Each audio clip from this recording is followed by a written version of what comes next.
I want to welcome you this evening to our lecture. This is a lecture to honor and celebrate two individuals on our campus who have received Fulbright scholarships in 2022. For those of you who don't know, the Fulbright Scholars Program is an international academic exchange program sponsored by the U.S. government. And has fostered mutual understanding between the United States and other countries since 1946. And the program provides awards to something like 8,000 students, scholars, teachers, artists, and professionals each year from the United States and 160 other countries. And Fulbright is known for its international focus, but also for the fact that its scholarships, its awards are merit-based, meaning that they're given to those whose scholarly proposals are deemed worthy of support and that will promote the sort of binationalism that the United States government wants to promote internationally. We're proud that two of our members of our community received Fulbright Awards in 2021, 2022. So first off, we have just a glimpse of the work that Zachariah Lail, what was it? Lail, good. The Zachariah Lail did. He's a senior psychology major at Huntington University. This past summer, Zachariah was awarded a Fulbright Summer Research Scholarship to study esports and gambling behaviors, and he completed this study in Toronto, Canada. Would you welcome Zach, who also is on our esports team, so he has firsthand knowledge of this.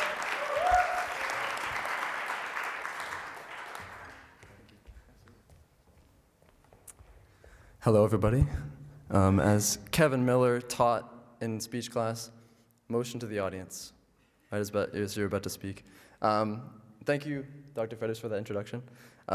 Yes, as you heard, I was blessed with the opportunity to go to Toronto, Canada this summer and take advantage of this opportunity that a lot of students have not had the opportunity to have. And it's crazy because when I first applied to the program, it was sort of just, my mom was like, this looks like something fun to do over the summer. And I was like, I don't know. That's something, I guess, but I was sort of skeptical about it, but I applied and went further and further until I was actually able to participate. And the super exciting thing is, originally, my project was completely unrelated to the project that I ended up doing. My advisor, he learned that I was part of esports. This is not an ad for esports, but we do have an esports program at Huntington, which is awesome. He learned that I was a player on the team, a team captain, and he said, you know what would be really cool is if we got to do something relating to esports for your research. And I was like, as something that I was super passionate about, I was like, that's awesome. That sounds so cool. So we got a brainstorming session together, and we got to build a project that was around a passion of mine, esports, and a passion of my advisor, which is gambling and video games. And we sort of just linked up, and were able to start and create an incredible project. And I'm sure you're all stoked to know the results. Sadly, I do not have them as of yet. We're still in the process of gathering data. I wanted to shout out Mike Rowley, the head of our IRB department. In Toronto, it took him 3 months to approve my project, which is the length of my internship. He does it in a few days, so I appreciate him and the work that he does to speed along that process. But because of that delay, I sort of had to adjust a little bit of the expectations I have for the project. They told me at the end, they said, since your 3 months are over, you technically aren't contracted to be involved, but I said, this is a project that we built together, I want to be involved with that. So hopefully over the summer, over the next couple of months, we'll still be working to gather more data, gather more participants. We already have, I think, 200 to 300 students who have taken our survey that we built over the summer. And hopefully, by the end of the project, I'll have the honor to first author a research paper and it be published. So that's the dream, anyway. And if any of you have any sort of interest in that sort of thing, feel free to talk to me. I know Kevin, who heads the Fulbright program, would love to talk to you about that and get you connected, because if I can get into it, I think you probably could. I don't see myself as this academic. Like I'm just sort of your traditional guy. I'm a gamer. Like I'm out here just trying my best, and I think any of you are capable of that. So if you have any questions, I've got a prior engagement, esports related, shortly after this talk. But if you find me on campus, you have any questions, feel free to ask. But thank you very much. I'm just curious, what was your research question? What were you exploring in your research? Yeah, we had sort of explored and noticed that there are trends in collegiate athletics that might be sort of correlating with gambling behavior. Mm-hmm. So, for example, collegiate basketball players might be more likely to engage in sports betting, maybe even basketball-related sports betting. So we wanted to find out, is that same trend, as esports is becoming more and more relevant in the industry, is that same trend sort of establishing itself? Okay. Are collegiate esports players likely to engage in esports betting and that sort of behavior? And we sort of we built a lengthy survey to explore that idea. Great. Yeah. Thank you. Sounds Yes. fascinating. Can't wait to Absolutely. see your results. Appreciate it. Yeah.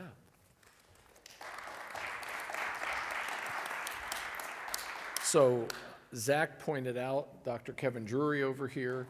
Dr. Drury is the coordinator, sponsor, on-site liaison for the Fulbright program. So I really do want to encourage you students, if you have a research idea that you'd like to pursue and like to see about getting some external funding to help with that, and be part of a team that's going to do the research, check it out, try it. I mean, he's there to help you figure out how to make the connections that you can make to do this research. All right. Next is Dr. Mark Fairchild. Dr. Fairchild joined the Huntington University faculty in 1986. As I was preparing for this very simple introduction tonight, I went to his file and I saw some of the things that were written when you came to Huntington. And it so happened that my dad wrote a letter of support for you, and he said, in hiring Mark, we're betting on the future. And that has certainly borne out to be true with you, Mark. Mark has been on our faculty for 37 years. He's an outstanding teacher and scholar. The investment or the promise that the folks who were here in 1986 saw in you has borne fruit for Huntington University, and we are blessed to have you here. Students are challenged by Dr. Fairchild's courses. They learn to love the Word of God as it is situated within its original context. Dr. Fairchild earned a PhD from Drew University in New Testament Studies. His undergraduate work, interestingly, was completed at Penn State in biology, and he has numerous degrees in between those two degrees. He's published books and articles featuring original lines of biblical inquiry and his own outstanding photography of biblical lands. Dr. Fairchild was selected as a Fulbright Senior Research Scholar for 21-22, which is a significant honor and one that we celebrate.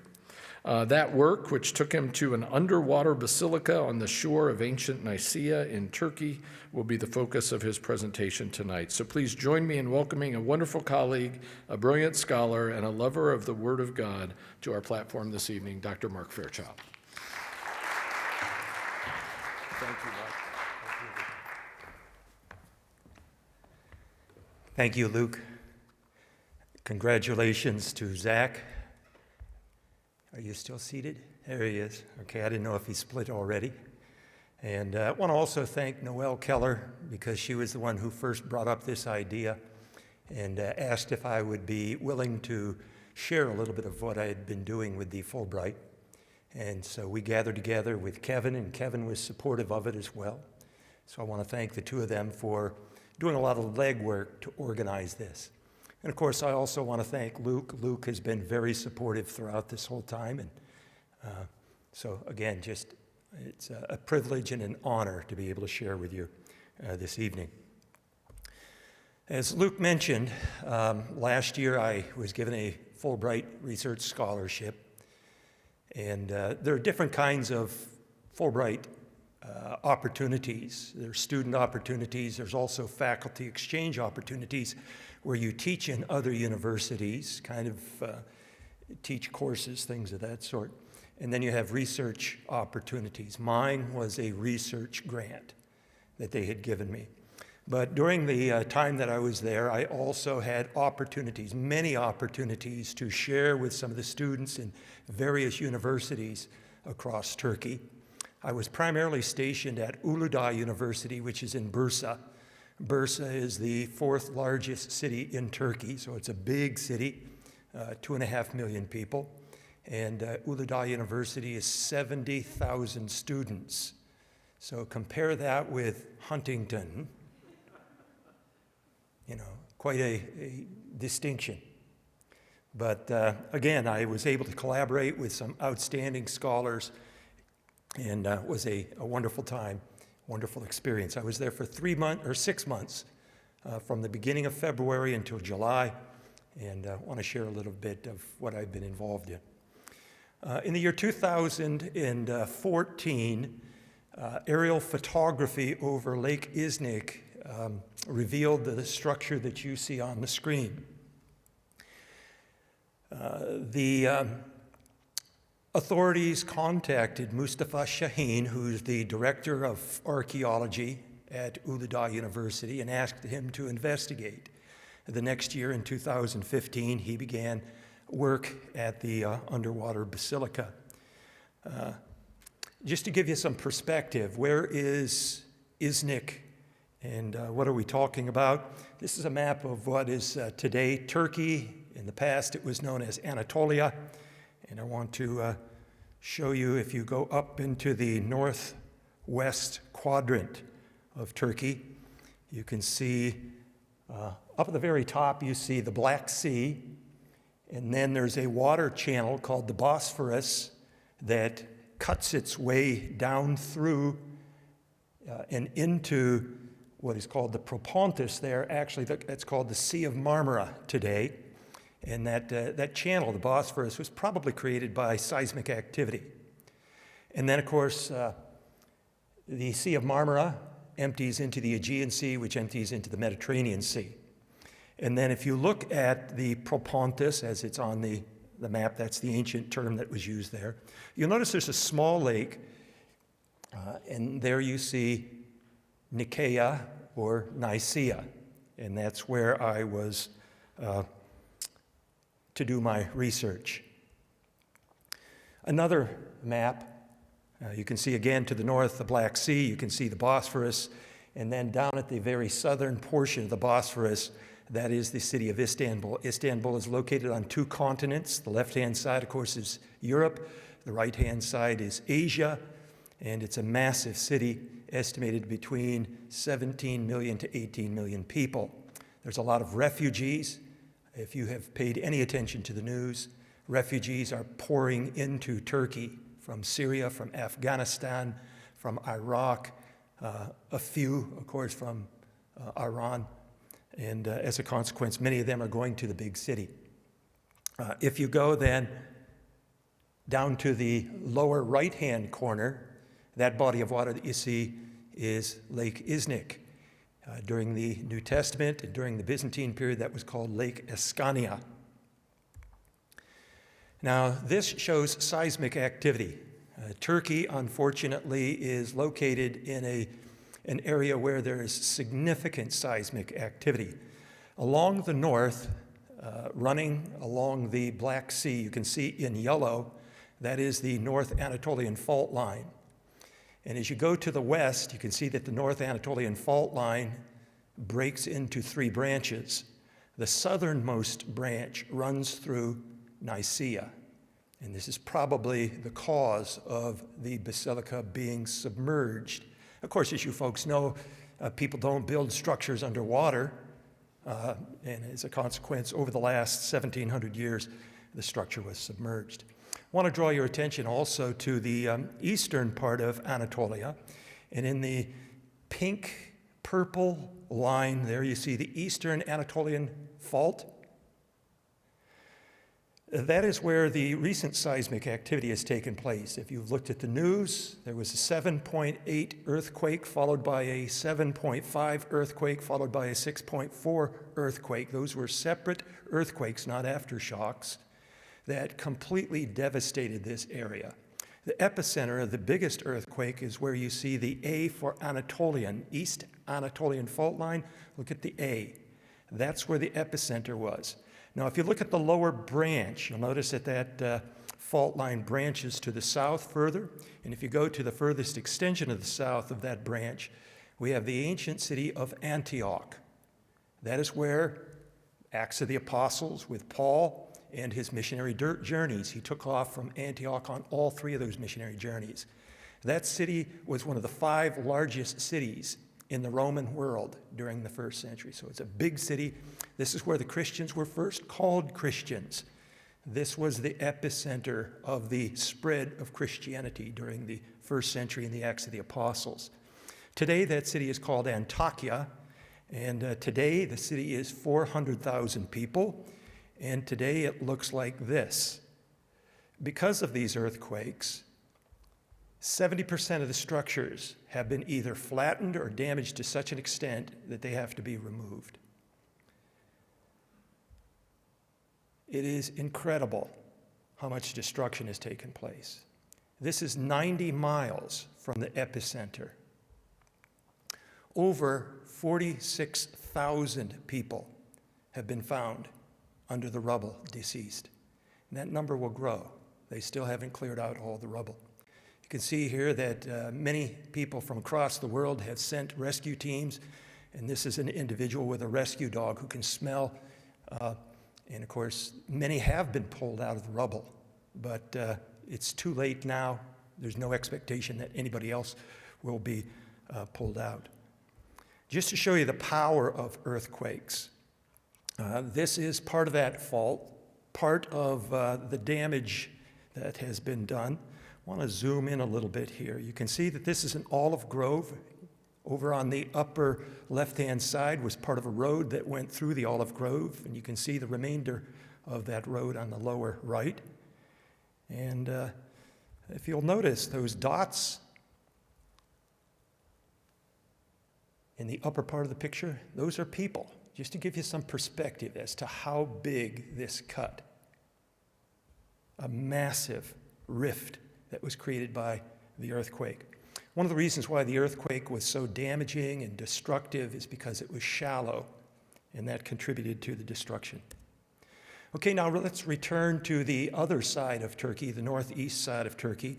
You can see those fault lines a little bit closer, and they run right along the southern coast of Lake Iznik. I want to draw your attention also further to the north. You can see the city called Izmit, and you see a date there. 1999. In 1999, a 7.4 Richter earthquake destroyed Izmit, and 20,000 people were killed. On another occasion, when I was in eastern Turkey, I had just left, and a month after that, a 7.0 earthquake destroyed the city and actually flattened the hotel in which I was staying. Turkey is just loaded with fault lines and the destruction that follows. This is a picture of Lake Iznik, ancient Escania. You can see the depth as indicated. If you look over onto the left-hand side, you can see some of the faults that have been discovered out and around that area. Getting a little closer here, this is the substrata of Lake Iznik. You can see the different kinds of soil. There are seismologists who have been studying Lake Iznik for decades to try and determine how is it exactly that the basilica became submerged. And you can see all along the southern coast of Lake Iznik, in red, you can see where that fault line lies. This is another chart of earthquakes that have taken place in the past, just to indicate. The black dots indicate earthquakes that have taken place from the 1st century all the way up until the 1900. And then the white circles are earthquakes from 1900 up to 1983. It does not include, of course, the Iznik earthquake. It doesn't include earthquakes elsewhere in Turkey, but just a sample of some of the destructive earthquakes that have been, that the Turkish people have been dealing with. This is the city of Iznik, which is actually a corruption of Nicea. Okay, so Nicea, Iznik, if I use both of those terms, talking about the same place. And in the foreground, you can see the ancient theater at Nicea. It's a beautiful small town, about 1,500 or 15,000 people in population. The city is quite ancient, and the city contains gates on all 4 sides in the cardinal directions. This is on the east side. This is called the Lefke Gate. Another shot of the Lefke Gate. It's a series of 3 different gates, one inside of the other. These were constructed at different times. Another one of the gates, this is Istanbul Gate, facing north in the direction of Istanbul. It likewise is a triple gate, constructed at various times. The city has walls out and around 3 sides. There's no walls on the lake side. These walls are 13 feet thick. So they're sizable walls, ranging between 33 and 43 feet in height, and there are 114 towers out and around the city. I'm standing, if you can see that small person at the top of that tower. I climbed up on it just to give you some perspective as to how large these towers are. Over the last 2.5 years, a French film company has engaged in a documentary project. And so I've been interviewed over that period of time, along with Mustafa Shaheen, describing, well, the research that we have been engaged in. And so the individual that you see over here on my right-hand side is Pascal Guerin. He's the director.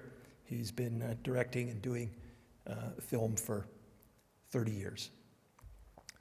Okay, what were the questions that I was researching? Okay, there's 3 of them. First, was the structure originally a temple to Apollo? Mustafa Shaheen, who's the director of excavations, is pursuing that theory, and he believes that it was originally a temple of Apollo, which was later converted into a Christian church or basilica. Second question, so I independently was doing research to see if I could substantiate or discount the theory that Mustafa Shaheen is pursuing. The second question is, was the structure originally a marturion for Neophytos? A marturion is a basilica, a church that is built to commemorate, to memorialize, and to celebrate the life of a martyr. And we know that there was a martyr, a fellow by the name of Neophytos, a young man, who was martyred in Nicea during this period of time. And so that's another question that I'm asking. I have done a great deal of research in the eastern part of Turkey, in the area of Cilicia. This is where Paul's home district, his home region is. And I've discovered 8 marturions in that area. So we know that there were martyrs, people during the, from the 1st century all the way up until the time of Constantine, when Christianity was now made legal. Okay, thousands upon thousands of Christians were martyred, were executed, not because they've committed any kind of crime, but simply because they were Christians. And so the Christians in the late 3rd century, early 4th century, began to build churches. They were called marturions. So that's my second question. Is this a marturion dedicated to Neophytos? And then the third question is, was the structure a basilica where the Nicene Council met? Now, most of you are familiar with Nicea because one of the 7 ecumenical councils, the first of the 7 ecumenical councils, met in Nicea. And they also issued the Nicene Creed, which was a very important early Christian creed. And so there have been 15, prior to the discovery of the underwater basilica, there have been 15 basilicas or early churches that have been discovered in Nicaea, but none of them dated back to the 4th century, the time of the Council of Nicea. So the question emerges now, okay, could this possibly be that basilica? So let's first tackle that question. Okay, was this originally a temple dedicated to Apollo? The diagram that you see here is from Mustafa Shaheen's research. He believes that the temple originally was a 2nd century temple dedicated to the god Apollo. The Chronicon Paschal describes a structure, a temple of Apollo, somewhere in the vicinity of Nicaea.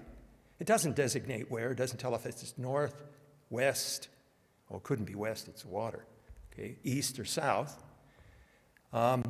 But it's the only source that documents and describes a temple anywhere in the vicinity of Nicaea. And so Mustafa Shaheen is pursuing this theory.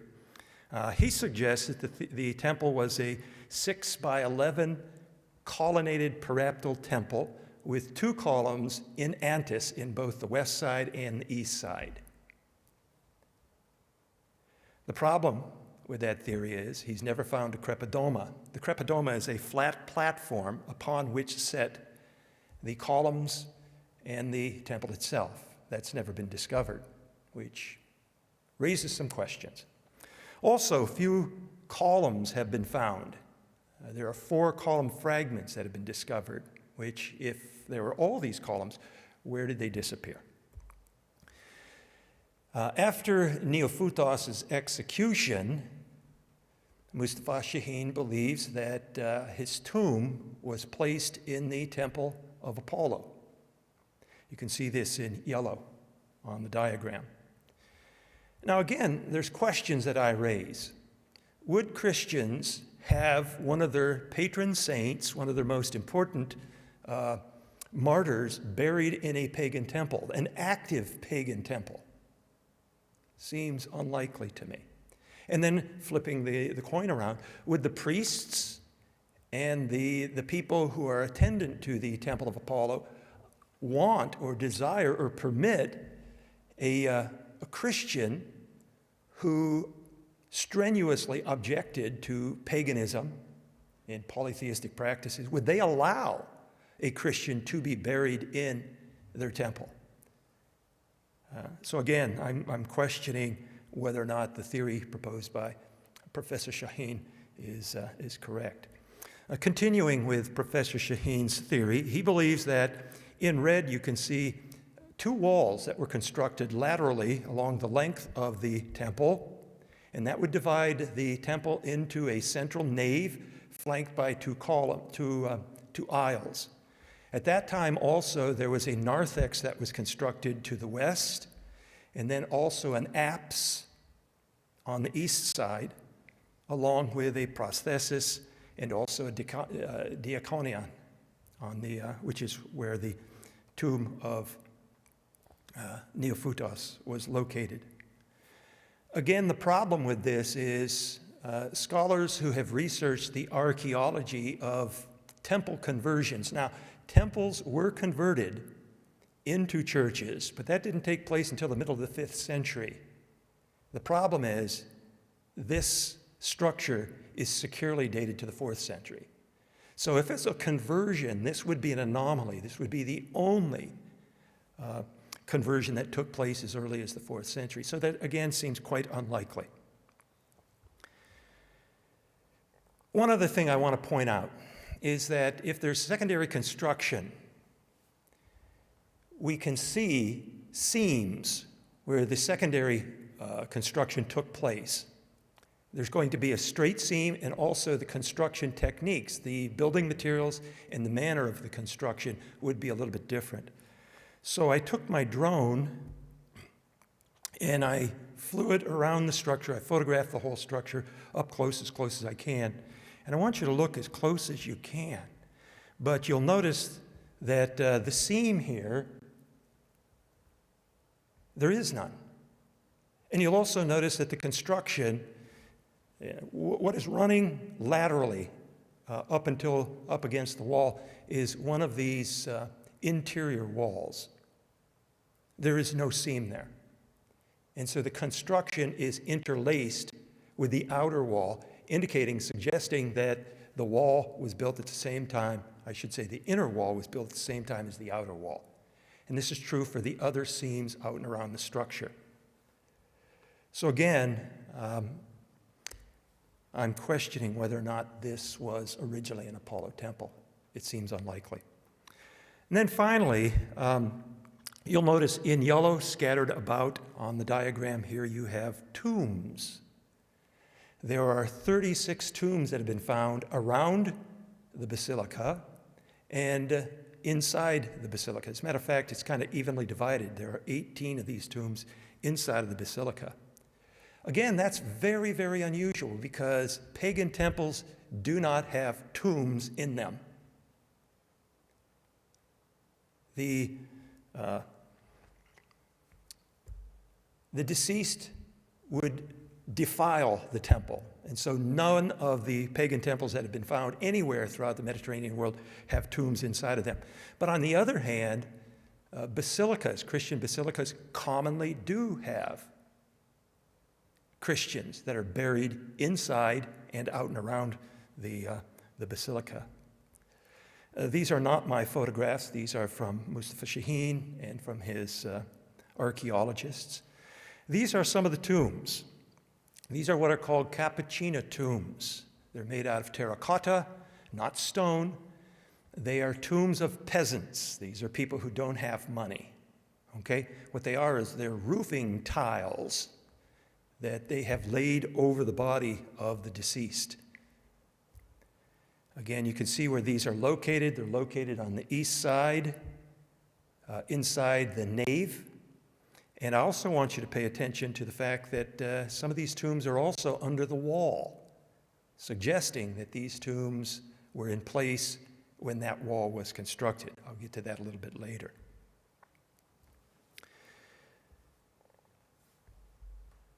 These are some of those terracotta tombs.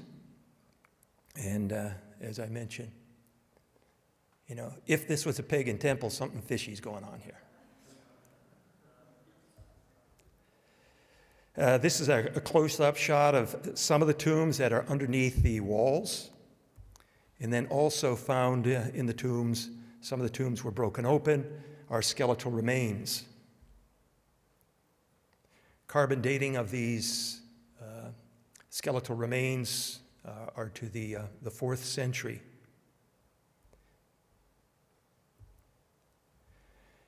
We also have funerary monuments, several of them that date to the period of time prior to Constantine. And this is one of them. These are Christians who are erecting funerary monuments and proclaiming their faith in spite of the dangers. You can see on this monument a cross that is surrounded by a wreath, and you can also see that there's a funerary inscription for an individual named Aurelius Trophimus. He's described as being a martyr. And then the very bottom, actually you have to turn your head, okay, because this is on its side, is the expression Christians for Christians. Christians in support of other Christians. In other words, these are Christians who are willing to proclaim their faith in spite of the dangers of being discovered, prosecuted, and killed. Another one of these funerary inscriptions, this is in much better shape. This is for Athenodotos. And again, at the very bottom of the inscription, that last line, we see Christianoi Christianois, or Christians for Christians.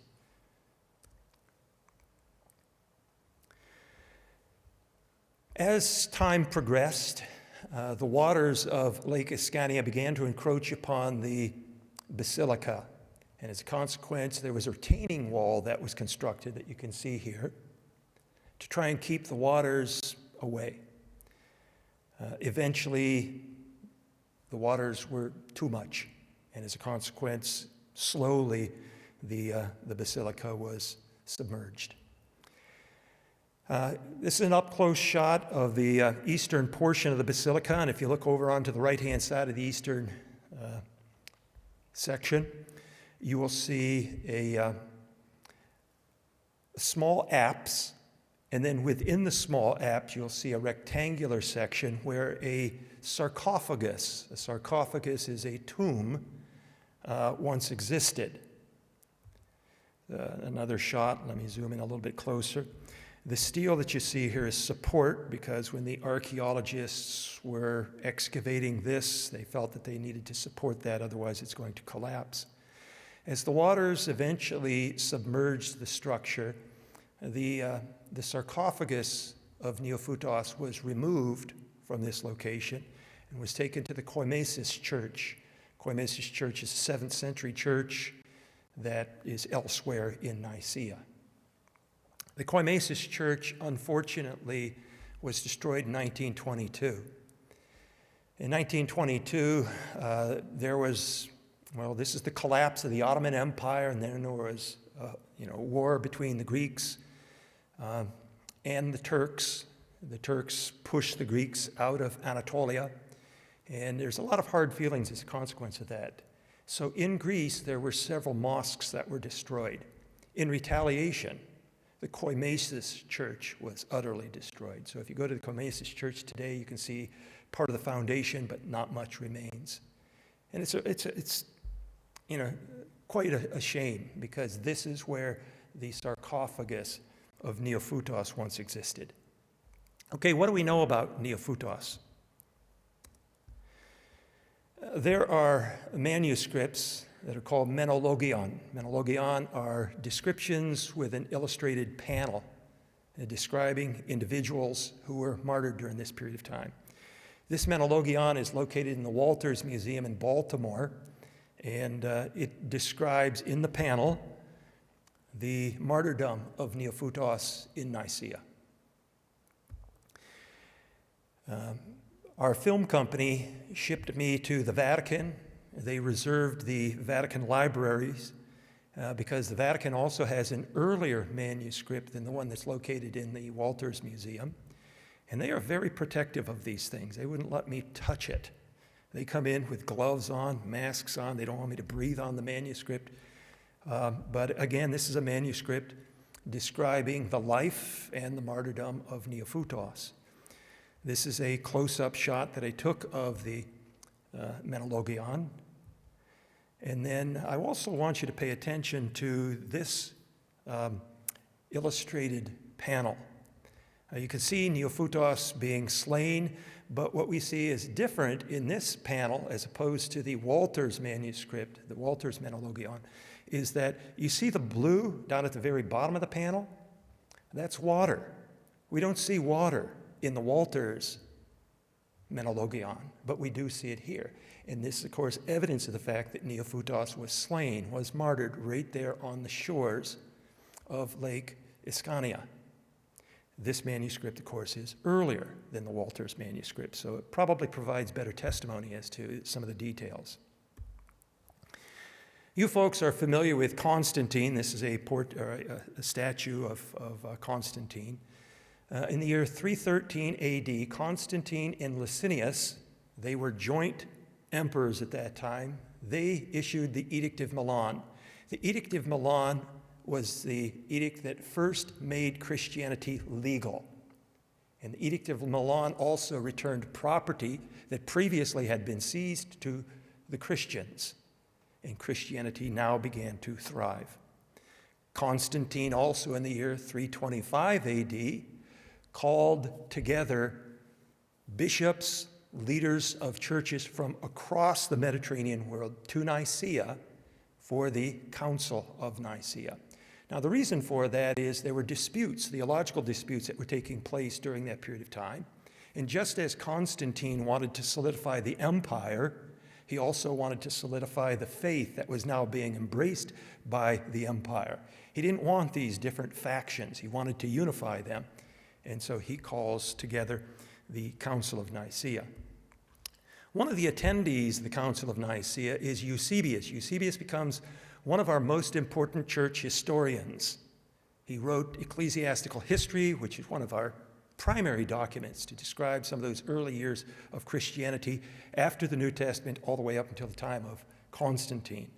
He also wrote a volume called The Life of Constantine, and in The Life of Constantine, he describes the Council of Nicea. Eusebius was one of the attendees. And this is what he says: "The most eminent servants of God from all the churches that filled Europe, Africa, and Asia gathered together at one place of worship." I want to pause here. Notice he's describing one place of worship. Remember that. And then this one place of worship, as if expanded by God, accommodated the people. As if expanded by God. He gives the impression that the structure in which they met was small, and as a consequence, it was hard to squeeze everybody in. Now, there are various estimates of how many people actually came to the Council of Nicea. Most estimates say it was over 300. The official tally that was embraced by the church was 318. But again, scholars today squabble about that. Was it really 318, or are they just arriving at a negotiated number? It's a lot of people. Later on in Eusebius' account, he makes this statement. Now, the Council of Nicea didn't meet for one day, didn't meet for 1 week. It probably met for about 6 to 8 weeks as they are deliberating, as they are arguing with one another. And so the first statement, which I have here, is when they first gathered together. They gathered together in a place of worship, which was evidently quite small. At the end of the proceedings, okay, when they make the decision and voted on the matter, this is what Eusebius writes. "On the day of the council, designated to reach a resolution on the disputed issues, everyone was present in the innermost hall of the palace," specifically designated as palace now, "which appeared to exceed the rest in size." In other words, it's large. "Many rows of seats had been set along the sides of the hall. Those invited arrived, and all took their designated seats." Okay, now what I'm suggesting is this. When the Council of Nicea first met, they gathered together in a place of worship. That is a church. The palace is not a place of worship. Later on, Constantine realized that they needed more room. So he offered his palace. He had a summer palace on the shore of Lake Iscania, and he opened up his palace for the proceedings. That's important because many scholars today suggest that the Council of Nicea didn't meet in a church, but rather met in the palace. And it's based upon this statement that we find in Eusebius. But if you look at the earlier statement by Eusebius, he describes a place of worship, which was small. Now, we also have another document called the Laudation of the 318 Fathers. This is from the early 8th century. And this is an important document because it's got some interesting details. It was written, again, to commemorate the Council of Nicea. And this is just a fragment of what it says.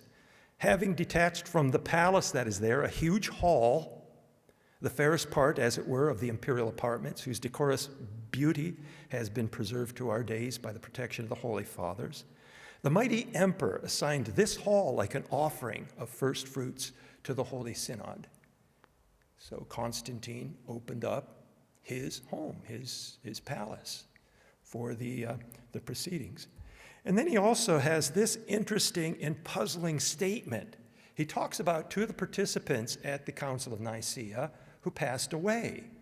As I said, it was probably about 2 months over the course of the summer. And he describes a person named Chrysanthus.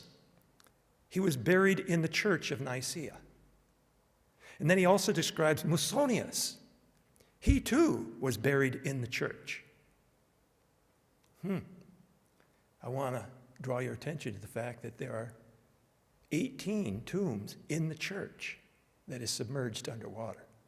And I think what the laudation is describing is 2 of the individuals who are buried in that structure. Now, there's a lot of ways of dating the basilica. I've already mentioned that the skeletal remains, carbon dated, leads us to the 4th century. We also have coins. These are coins of the emperors Valens and Valentinian. Both of them are dated to the 4th century. Again, we have a pretty secure date here for this structure. This is a picture that I include just because you get a very beautiful scenic shot of Lake Iznik with the basilica in the foreground. And this is, again, another shot with my drone. This church became a place of pilgrimage. How do we know that? Well, among the items that were excavated, we have a token. This is a terracotta pilgrimage token. And what we see here is Christ seated upon a throne. This is called Christ Pantocrator, a very common image in the Byzantine imagery of Christ. You can see the cross behind his head. You can see that he's got a copy of the scriptures on his lap, and he also has his left hand extended, offering a blessing. This is a coin. Now, this was not found at Nicea, but this is just to illustrate what the token represents. Once again, you see Christ seated upon a throne with the scriptures in his lap, left hand offering a blessing, and you can see the cross behind him. This is a very typical image of Christ Pantocrator. Pantocrator itself means almighty or ruler of all, okay? And that's the way that he was commonly depicted during the Byzantine period. Here is one of the martyrians that I had mentioned in Cilicia, Paul's stomping grounds. And the structure that you see in black was the earliest basilica. This is for Thecla. Thecla was a follower of Paul. There's actually an ancient document called the Acts of Paul and Thecla that describes a woman that Paul met in Iconium during the first missionary journey that Paul had taken. She became a Christian, and she was later martyred. She made her way down to Seleucia, which is ancient Seleucia ad Calicodnum, and that's where she has her tomb. And so what you see here is an early church in black, but then later you'll notice that a larger church was constructed out and around the earlier church, which you can see shaded, what do you call that, gray perhaps? I think this is what happened at Nicea. Among the many artifacts that were discovered, coins, bones, lots of different items, they found nails, lots of nails. What are nails used for? Not masonry, not stone. Nails are for wood. So this is evidence of the fact that there was an earlier wooden structure. So here's the picture, okay? Neophytos was martyred. There was a tomb that was erected for him. The early Christians wanted to be buried near their saint, which is very common. So that's why we begin to see a necropolis develop, that is tombs, other tombs surrounding Neophytos. The main cemeteries, what we call a necropolis, are actually located north of the city and east of the city. There's no necropolis to the south of the city, which is where this basilica is located. So why do we have tombs that aren't in the city's main cemeteries, the main necropoli? Well, it's because Neophytos was executed and buried here. And that's why we begin to see, during that period of time following Neophytos' execution, we see additional tombs that are placed here. Then, after the Edict of Milan, we're talking about the year 313 AD, Christianity becomes legal. Now Christians are able to build churches. They hastily built a wooden structure, a wooden church, and it was small. Perhaps like this one, small. And it wasn't suitable for all the people who came to the Council of Nicea, so they moved from that small church over to Constantine's palace, where they resumed discussions and eventually made the decisions that they rendered. But that wooden church was then later replaced in the later part of the 4th century with a masonry structure, which is larger. And so there's evidence also of different stages of construction for this basilica that is underwater. So then we return to the 3 questions that I asked, okay? Question number 1, was this originally a temple to Apollo that was later converted to a basilica, a church? I think the answer to that question is no. And there's several reasons for that. The second question, was this church, this basilica, originally a martyrion to remember, to celebrate the life of a martyr, Neophytos? I think the answer to that question is yes. And then the last question that I ask is this the place where the Council of Nicea met? And I think the answer to that is probably. We don't know for sure, but it's the only structure that dates to that period of time in all of Nicaea. Thank you. If we have questions, I'll be happy to take any of the questions.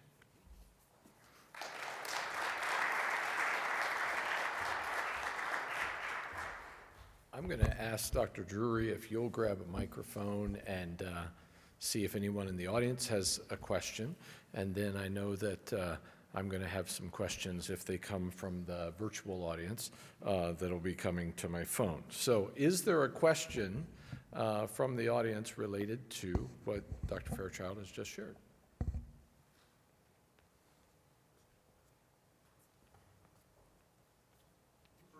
Walls, how tall are the remaining walls that are buried underneath the water? Not very tall. They don't stick up out of the water. Actually, when I was flying my drone, a portion of it, they had some drought over there, so a portion of it near the eastern side was sticking out of the water, but that's unusual. Usually it's 6 to 8 feet submerged. But the wall from, as far as they have excavated so far, is probably about a foot, maybe 2 feet.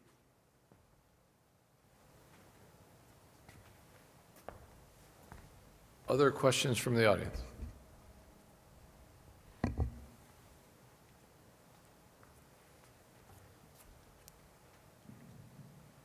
Thanks, Dr. Fairchild. Can you reiterate why you think this discovery is fairly recent? I mean, it's been around for a long time. Why do people seem to not really know about this until now? And it seems very plain from the aerial views. The water has been receding over the past several years, but the structure, of course, was known because there are ancient documents that mention the structure that was at that time still sticking out of the water. So if we go back to the 7th century, go back to as late as the 9th century, people were aware of it. But as the seismic activity has continued to shift the plates, what we've got is a strike-slip fault line there, where the northern part is moving in an eastern direction, the southern part is moving in a western direction, and eventually and slowly it has become submerged. But the Turkish people, I've also found, aren't particularly interested in anything that goes prior to the time of Islam entering into the country. So they're not really interested in Byzantine structures, Roman structures, Hellenistic, Greek. That's just not part of their interest. And this is not exactly, it's a city of 15,000 people. They're swimming in the lake. There's no doubt that people probably stood on it, but they didn't know what they were standing on, at that time.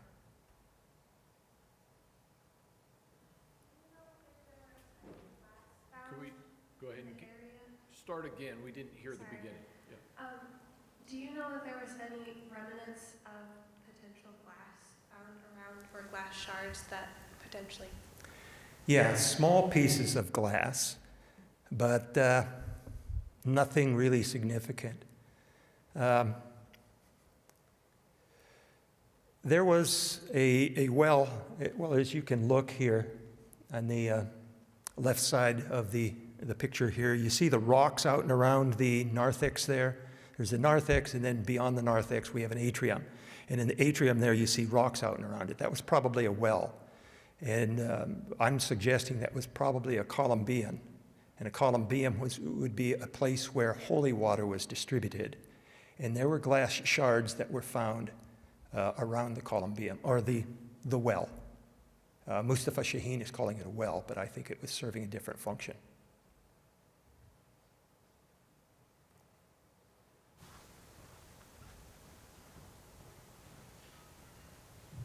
Just a quick question. How long did it take you to conduct all this research? Mustafa Shaheen began excavations in 2015, and he asked me to collaborate in 2017. So I've been working on it since then. Together, we wrote an article for the Biblical Archaeology Review. It's on my website, so if you're interested in seeing it and reading it, there's a PDF copy there. So that's dated to 2018. And then we've been working, on this since then. This isn't the only project that I've been working on. I've got a lot of different fires that I'm trying to put out throughout Turkey. So I haven't been dealing with it 24/7 while I'm over in Turkey. Mark, question. Is this still an active excavation site? And if so, what does the end look like for you of that particular site? Mustafa Shaheen has designs on creating an underwater museum. And I've asked him about the details. How does he envision this to be? He's thinking about having a glass floor that is placed over it. Once they're finished with the excavation, once they're able to study and find whatever there is there, they're going to have a glass platform that's placed over the top of it, and then a structure that's out over the lake. Already they've built a brand new museum. There was an ancient museum in Nicaea. Now they've got a new one that contains the artifacts, many of the artifacts that have been excavated. And so it's a big deal. I mean, this is one of the spectacular discoveries in Turkey. And they're really going to play it up. Okay, I've got a question coming from the virtual audience. What's the approximate lifespan of a wooden structure built that long ago? Yeah, I couldn't tell you, quite honestly. The structure, I'm suggesting that the structure was built shortly after the Edict of Milan. That's 313. The masonry structure that you see, the stone, that's masonry, can be dated to the late 4th century. So I'm suggesting that at least this structure, I don't know what kind of condition it was when it was replaced by the larger masonry structure, but we're talking about what, 70 years? Yep. Something in that neighborhood. What drove you to disprove Shafan? Am I saying it right? Mustafa Shaheen. Mustafa Shaheen, thank you. Yeah. Idea or theory that the church was made for Apollo, and how do you think Shaheen feels about that? Yeah, he is a very gracious man. We are friends. This has not damaged our friendship. As I'd mentioned earlier, I went about independently trying to research the topic to either substantiate what he's saying or to find evidence contrary to it. I've got to be honest with you. To begin with, I found it peculiar. And one of the reasons why I thought that it was a strange theory to begin with is Christians aren't going to want to bury their saints in a pagan temple. It just doesn't make any sense. And then the other side of it is that the pagans, because these temples continued to be used even after the Edict of Milan. Once Constantine became emperor, it didn't wipe out paganism. Paganism continued to be practiced up until around 600 AD.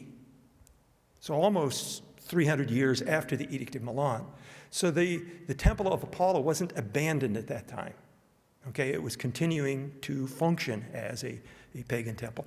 Would they welcome the tomb of a Christian who opposed paganism right in their structure. I think that's quite unlikely. So as I continue to do more research, I'm looking at the seams. You know, if this is secondary construction that has been added onto it, it should be evident from the seams. It's just not there. Okay? The question about the crepidoma, as I mentioned a little bit earlier, he's never found it. There are just a host of issues. So I didn't go out, trying to attack Mustafa's position, but that's the conclusion that I've drawn. But we're still friends. As a matter of fact, he just invited me to Bursa.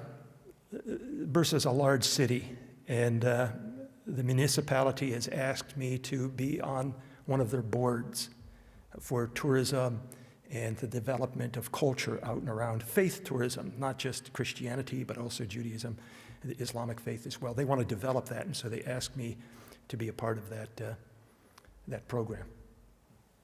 So if he really felt that there was any animosity, I doubt that he'd invited me. Yeah, question. So moving on, like, to looking a little more to the future, like, what are your hopes with this? If you can substantiate that this was a meeting place for the Council of Nicea, like, what do you see potential in the future for Christians to go look at and see this place? And, like, what's your kind of vision for that in the future? Well, I'm very supportive of Mustafa's intentions, and he's also fundraising. He's talked to the municipality at Bursa and also at Iznik. They will be building a museum for this, and it will be a huge draw in terms of tourism because, well, it's a historical monument for Christianity. As far as my investment is concerned, I've written a book, which I'm now currently shopping around, looking for a publisher. I've got a couple of people who are evaluating it right now, and keep our fingers crossed. Maybe hopefully it'll be available. I found the map of the seismic activity from in history very interesting. Why were there so many in the past compared to more recently, and what's the evidence that we know of why they occurred? Well, the map that I'd show you with the dots on it you're talking about, you know, the black dots are 1,900 years. The white dots are only 83 years. So naturally, over the course of 1,900 years, you're going to have many, many more dots than you are over the last 83 years. And now, if they actually took it up to the year 2000, just the last century even, there would be many more earthquakes that would be peppering that whole map. But this is a very active fault line, as well as the fault line that just shifted in eastern parts of Turkey. What would you have liked to have found that you would consider to be really strong, conclusive support for any of those three theories? Well, it would be nice if the Koimesis church was not destroyed in 1922. I mean, it was senseless, quite honestly. It's just retaliation. Some mosques were damaged in Greece. They wanted to pay back, so to speak, and they destroyed really their own heritage because this is significant. And to destroy the Koimesis church, I think, is there are pieces of the sarcophagus that they have found in the rubble. But, that's a great shame. That's something that I wish they'd have had the entire sarcophagus. Any further questions? Let's thank Dr. Fairchild again for the Thank you. So just a couple more words. I want to thank the honors program who co-sponsored this evening, the library who co-sponsored this evening, and the dean's office. So it was our privilege to have Dr. Fairchild be able to present his significant original interesting research for us to engage with tonight. And my challenge still goes back out to you students. You guys are you're the future researchers in this world in which we live. And so don't shy away from the idea of discovering something new or of exploring something through a different lens. And I want to address your question real briefly. In genuine scholarship, you're simply interacting with each other's ideas. And it's not so much about who's right and who's wrong as about building on each other's theories and exploring and coming to conclusions that then stand the test of inquiry. And that's what Dr. Shaheen and Dr. Fairchild are demonstrating actually in this process. So thank you very much for coming out this evening, and Lord bless you. Have a great rest of your week.